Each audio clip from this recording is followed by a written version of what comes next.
धुरंधर 3 के लिए स्क्रिप्ट तैयार हो गई है। जी हाँ, अब आपको इसमें दिखाया जाएगा कि कैसे अमेरिका और ईरान का सीज फायर विश्वगुरु यानी कि हमारे मोदी जी ने कराया था। जी हाँ, आपको बताते हैं कैसे, बस सुनते जाइए। बात शुरू से शुरू करते हैं।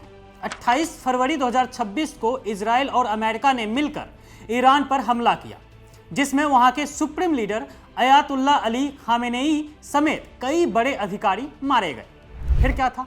ईरान ने भी ऐसा पलटवार किया कि पूरी दुनिया दहल गई।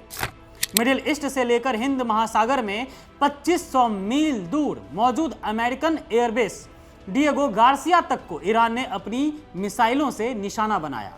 इस दौरान पूरी दुनिया में गैस संकट गहरा गया, क्योंकि ईरान ने स्ट्रेट ऑफ हॉर्मुज से गुजरने वाले तेल गैस कंटेनर्स पर हमला बोल दिया था। इस युद्ध में जान माल का जो नुकसान हुआ वो रोंगटे खड़े कर देने वाले हैं। रिपोर्ट्स की माने तो 3600 से ज्यादा लोग मारे गए, जिनमें 1700 से ज्यादा आम नागरिक थे। लेबनान की हालत तो और भी खराब हो गई, वहां करीब 1500 लोग मारे गए और लाखों बेघर हो गए। इजराइल में भी 27 नागरिकों और 12 सैनिकों की जान गई। वहीं अमेरिका के भी करीब 15 सैनिक इस जंग की भेंट चढ़ गए।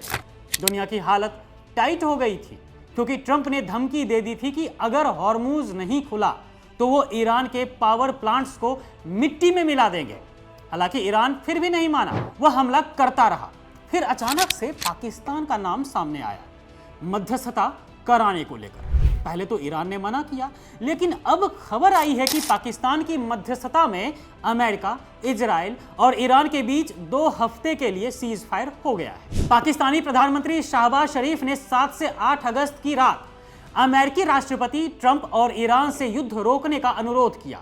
इसके बाद ट्रंप ने पोस्ट किया कि शहबाज शरीफ और फील्ड मार्शल आसिम मुनीर से बातचीत के बाद मैं आज रात ईरान पर हमला रोक रहा हूं। उधर ईरान के विदेश मंत्री ने भी अपने प्रिय भाइयों यानी शहबाज शरीफ और मुनीर का आभार जताया। एक बात और आप जानिए कि 10 अप्रैल को इस्लामाबाद में अमेरिका और ईरान के बीच औपचारिक मीटिंग होने वाली है। अब यहाँ एक नाम पर गौर कीजिएगा, वॉर पॉपो ने नहीं रुकवाई, पाकिस्तानी प्रधानमंत्री ने रुकवाई है। जी हाँ, अब आप कहेंगे कि इसमें धुरंधर 3 के लिए स्टोरी क्या है? यही तो असली स्टोरी है भाई। दरअसल पाकिस्तान के जो प्रधानमंत्री शहबाज शरीफ है ना, वो तो भारत के एजेंट हैं, जो हमारे विश्वगुरु मोदी जी के कहने पर वॉर रुकवा रहे हैं। क्योंकि ऐसा कैसे हो सकता है कि बिना मोदी जी के दुनिया का कोई भी देश इतना बड़ा फैसला ले ले? अब क्या है ना कि मोदी जी को फोटोबाजी, रीलबाजी या क्रेडिट लेने का शौक थोड़ी ना है, तो इस बार उन्होंने अपने गुप्तचरों के जरिए पर्दे के पीछे से वॉर रुकवाई है।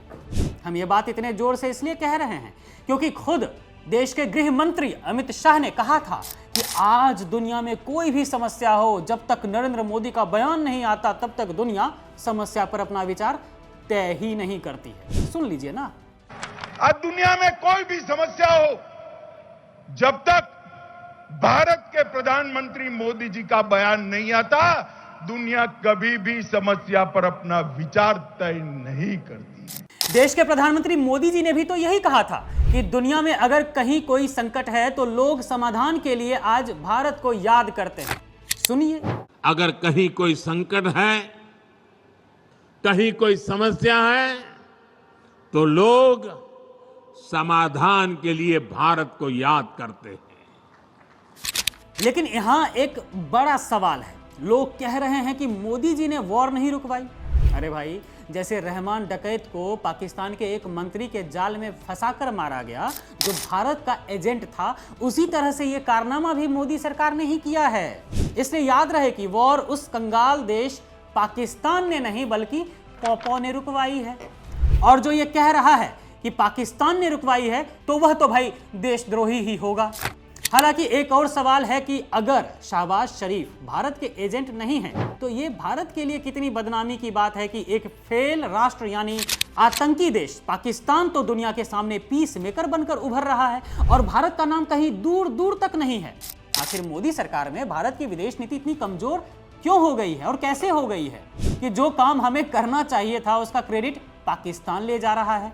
क्या भारत की धाक अब इतनी कम हो गई है दुनिया भर में कि हमें पर्दे के पीछे से एजेंटों के भरोसे रहना पड़ रहा है? मोदी जी, खैर ये याद रहे कि क्रेडिट चाहे कोई भी ले, शहबाज शरीफ ले या कोई भी ले, भक्त तो यही मानेंगे कि युद्ध तो पॉपो ने ही रुकवाई है।